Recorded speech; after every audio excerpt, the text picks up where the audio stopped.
if you don't, that's totally fine as well. I live in Australia and we don't really celebrate it here. I wish we did, but it's not really traditional. So anyway, I apologise for this static in the microphone. My camera doesn't really want to cooperate with me today, which is a shame. But anyway, I'm gonna read a couple of stories from this book, and I really do apologise for the camera angle, but I'm currently in my bedroom using my vanity, and I have this book called 101 Cool Hell. I totally messed up that introduction.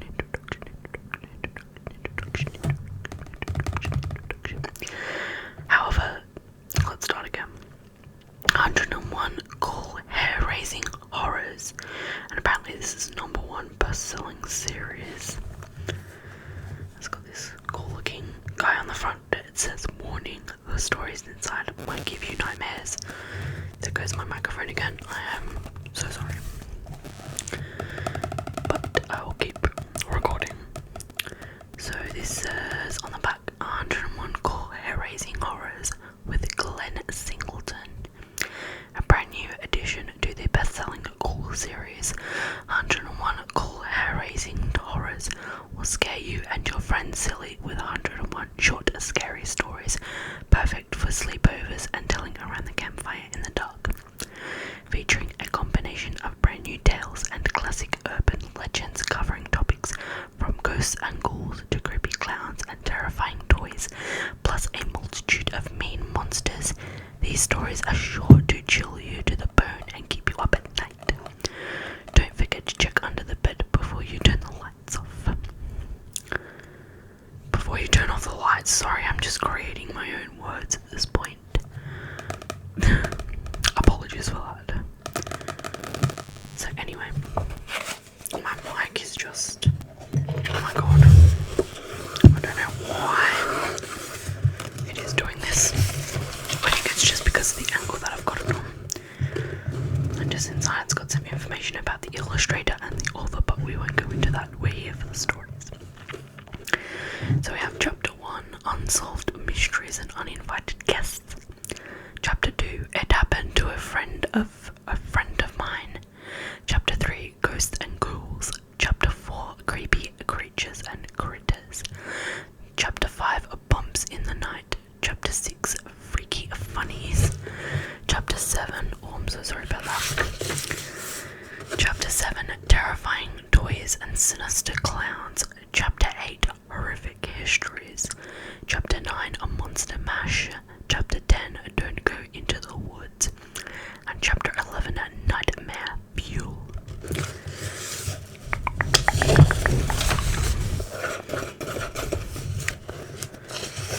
Okay. I'm just gonna pick a random story.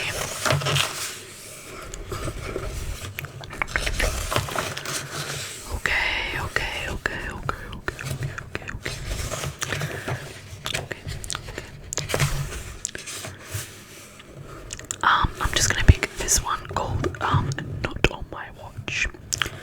It's got a little girl there wearing a little guy wearing a watch. It's 3 on the scare rating. I think it's out of like 5. But anyway.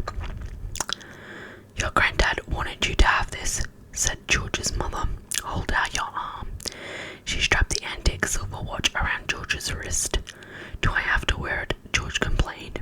He wanted a smartwatch, not this clunky relic, and he hadn't even liked his granddad much. He had been cranky and mean. Much like my microphone at the moment. Your grandfather wore it every day for 50 years. He wanted you to have it. George wore the watch for a few days, then he slipped it into a box and hid it in the closet and forgot all about it. One morning, months later, he woke up and lifted his arm. The watch was back on his wrist. George ran down the hall, furious. Mum, I don't want to wear Granddad's watch. Why did you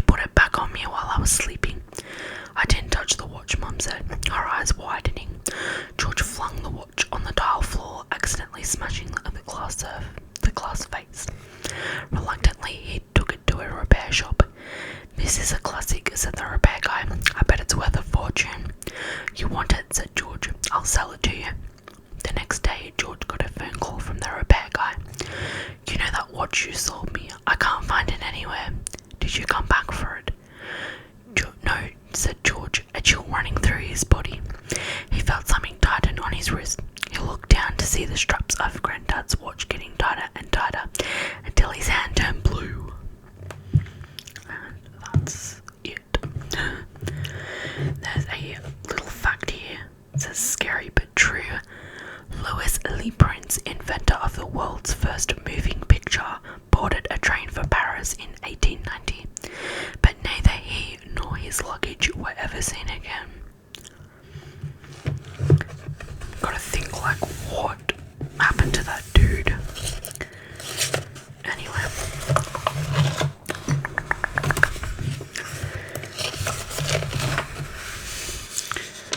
Okay, let's just read this first one. This seems to be pretty scary. It's got a scary, what do you call it? Rating.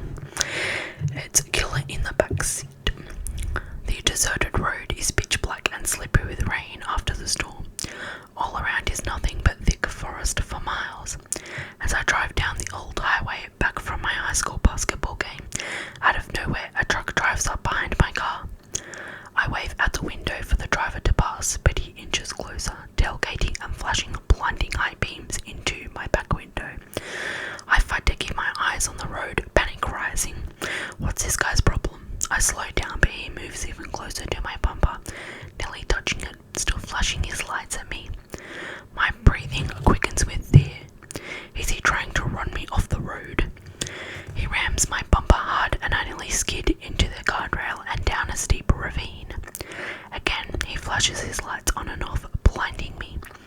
My knuckles turn white as I grip the wheel. My phone is in the back seat. I never usually put it there. What was I thinking? My tires screech and I slide on the slick road as I make a hard turn off the highway, almost losing control. The driver holds down his horn but passes by, his taillights fading into the darkness. I drive slowly, carefully, the rest of the way home. I'm shaking like a leaf as I park in the driveway of my house. There are no lights on, my parents must be still out. As I take off my back seat, I feel a tickle on the back of my neck, like fingers playing with my hair. A low whisper makes me freeze. "He was just trying to warn you." In the rear vision mirror, I see a man in a ghost mask in the back seat, a sharp knife glinting in his hand. Ooh. Yeah, I don't know what the man has to do with the truck. Oh, I don't know what the truck was doing, but anyway. Next one. Ghosts and ghouls. Oh my god, I must read this one. It's called Aunt Tina's Painting. It just caught my attention straight away. Aunt Tina left you something in her will, Mum says. Cash, I ask hopefully. Sorry, I wrote that wrong. I never liked Aunt Tina. Great, another kid that hates their relative. She confused me with Thomas, the brother she hated, who had stolen the family inheritance and run away to Mexico. She had always said I looked just like him. Sometimes she pinched me on the arm with her long purple nails. Once she even drew blood. It's Aunt Tina's most prized possession, Mum says, a painting of her from when she was a kid. Mum hands me a painting of a young Aunt Tina with ringlets, a kitten, a puppy and a parasol. She looks like an old-fashioned doll, a miserable one. I really don't want it, I insist. The painting gives me the creeps. Just hang it down in the basement, your aunt would like that. I'm sure she'd love being in the basement. Once I've shoved the ugly painting in the basement, I forget all about it. A couple of weeks later, I jump down the stairs to grab my skateboard. Glancing at the frame, I do a double take at the painting. The center of the painting, right where Aunt Tina should be, is empty. I blink and rub my eyes. I must be imagining it. I scramble towards the stairs but stumble over a box and the basement door slams shut above me. As I look back over my shoulder, little Aunt Tina is out of her painting and crawling on her hands and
it's Slinky. It's the best present ever. Slinky lives in a tank in my room that I share with my little brother Leo. Slinky is so friendly, I take him out of the tank sometimes and let him slither around the house. Or in our backyard. Oh, in our back garden. I'm so sorry about that. Back garden. Leo and I like to pet Slinky and even drape him around our necks. When Slinky stopped eating for 3 days, Mum told me to call the vet. I wouldn't worry, said the vet. Wild snakes have to survive for a long time without eating. He might be starving himself in preparation for a big meal, or maybe he's bored of the food you're giving him. That evening, I tried giving Slinky new snacks, but he still wouldn't eat. Later that night, I woke up to a strange rustling in my bed. Slinky was laying beside me, stretched out straight. I laughed and took him back into his tank. You're not a human, Slinky, I reminded him. The next day, I found him lying beside Leo on the grass, stiff as a board. I called the vet. Slinky still isn't eating, I said, watching out the window as Leo stood in the back garden with Slinky and our cat. And there's something else, I said. He's been doing this weird thing, lying in a straight line or stretched out, straight next to me and my brother. The vet went silent. Son, that's how snakes measure out their next meal. They lie down next to their prey, sizing them up for eating. I looked out the window just as Slinky rose up, mouth wide, and closed it around Leo's head. Oh God. That's grim. That is actually how snakes do size up their meal. They actually wrap themselves around their victim, and that's apparently how they like size up their meal. Super duper crazy. Go sleep, GPS. Mummy, is that you? The midnight yeah. Buckets of fun.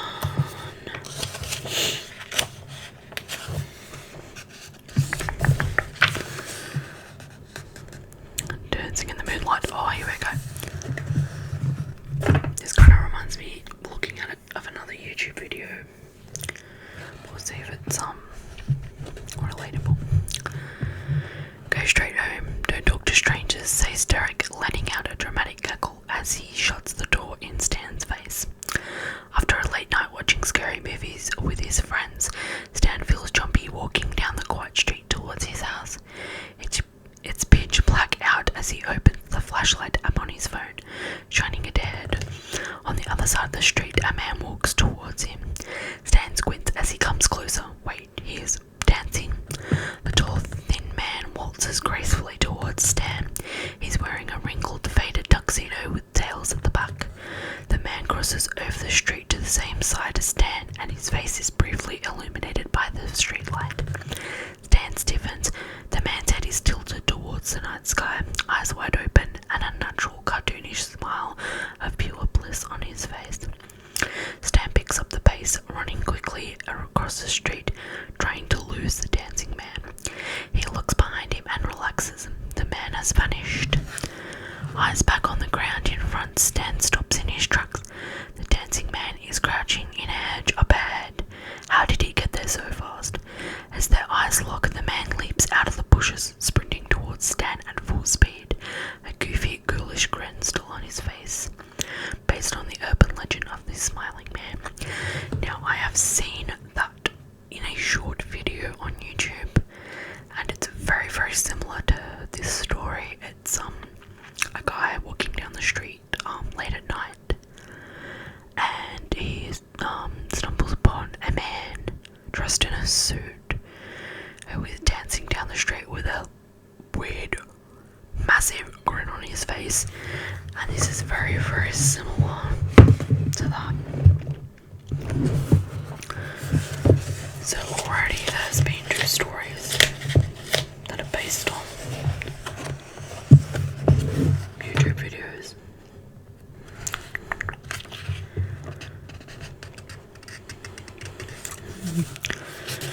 What do I read next? Let's read the wrapper. Our new house is haunted.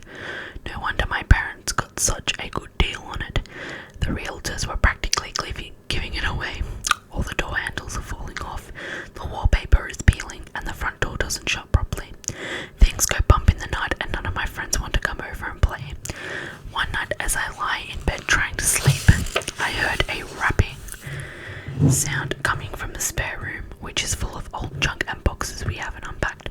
Rap, rap, rap. I try to ignore it, but it's impossible to snooze with the constant tapping. I creep down the hall to investigate, my heart in my mouth. There it is again. Rap, rap, rap. The spare room door creaks as I push it open and walk slowly towards the rapping sound, which is coming from the big carved wooden wardrobe the previous owners left. As I step closer, it sounds like something is trapped inside. Rap, rap, rap. It's trying to get out.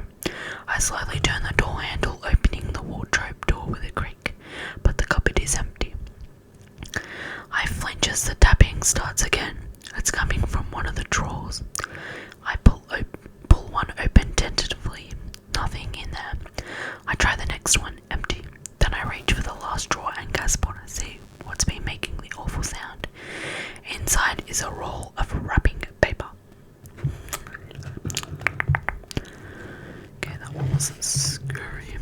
And here's another random fact, funny but true. In the 1960 film Psycho, chocolate syrup was used as blood in the infamous shower scene. Viewers didn't notice the blood wasn't red because the movie was filmed in black and white. There we go.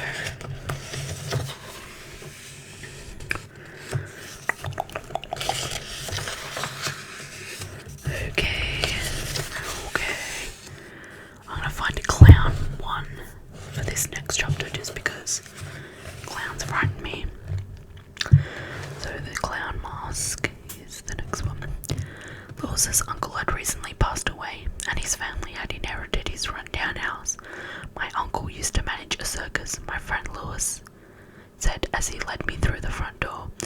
You want to check out the attic? There's loads of weird stuff up there. Sure, I guess, I said. Lewis opened the pull-down stairs and we climbed up into the musty attic space. It was stuffed full of circus costumes and props. I lifted up a fake barbell made of polystyrene with just one finger. Check me out, I'm the strong man, I joked. Lewis took out 2 wooden juggling pins and threw them in the air. They hit the floor in a loud clatter that made me jump.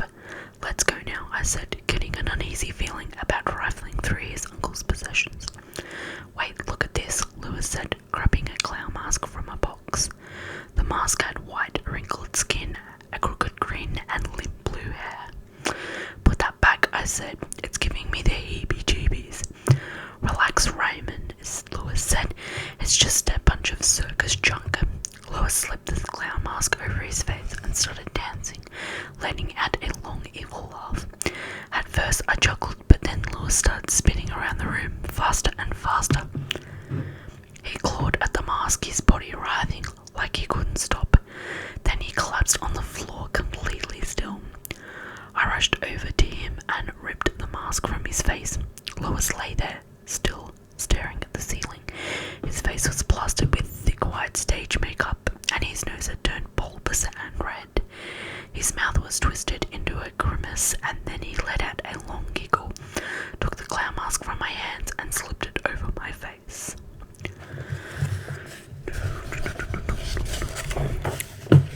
Where's the next one? Horrific history. Horrific histories.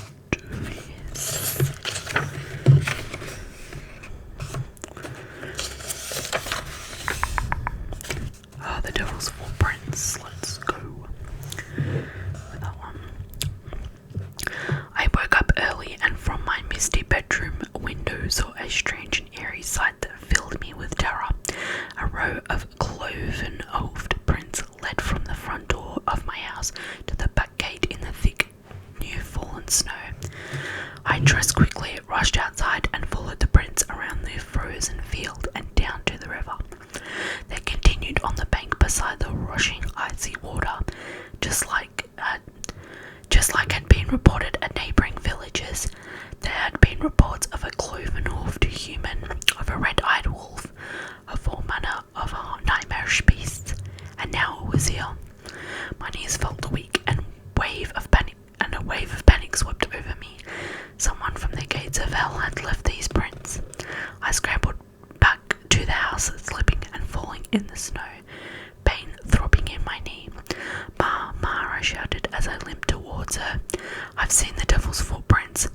Frightened whispers spread throughout the town. The stories people told were the same, of prints found in the fresh snow around homes, crossing barns, snow-covered roofs, climbing high walls and narrow drain pipes. Nobody had seen the creature that had prowled the village. Nobody could explain what it was. I think I missed a page. There we go. The next morning, I rushed downstairs to see if the devil had left more prints overnight. I heard a scratching sound at the door and a whining cry that set my teeth on edge. Shaking with fear, I crept closer to the door. Closer, wishing my family was awake. I lifted the latch cautiously, my heart racing. A black as night kitten rushed at me, meowing furiously and nearly knocking me off my feet with shocking strength. "Oh, aren't you a sweet kitty?" I said, my heart pounding with relief. I scooped up the kitten and took it into the warm kitchen to cuddle on my lap. As I pet its soft fur by the fire, it purred, gazing up at me. Then its claws grew needle-sharp, puncturing my legs. I gasped and tried to call out to wake my parents, but I was paralyzed with fear. The devil glared at me with fiery eyes and lunged, sinking its teeth into my neck. Inspired by the unsolved 1855 mystery of the devil's footprints in South Devon, England.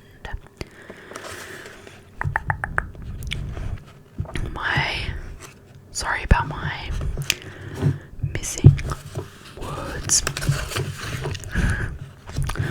Okay, this will be the last story. And this is Scary Sophie. As Sandra trekked into the woods on her first solo hike, she felt a little jittery. But you don't get to be an outdoor adventure guide if you can't handle a night alone in the wilderness. She told herself to toughen up. Everything would be fine. As the sun dipped below the trees, Sandra erected her tent and lit a fire for dinner, using just one match. Slurping her instant noodles, she had the odd sensation that she wasn't alone in the forest. Suddenly, a rustling sound in the dark made her jump in fright.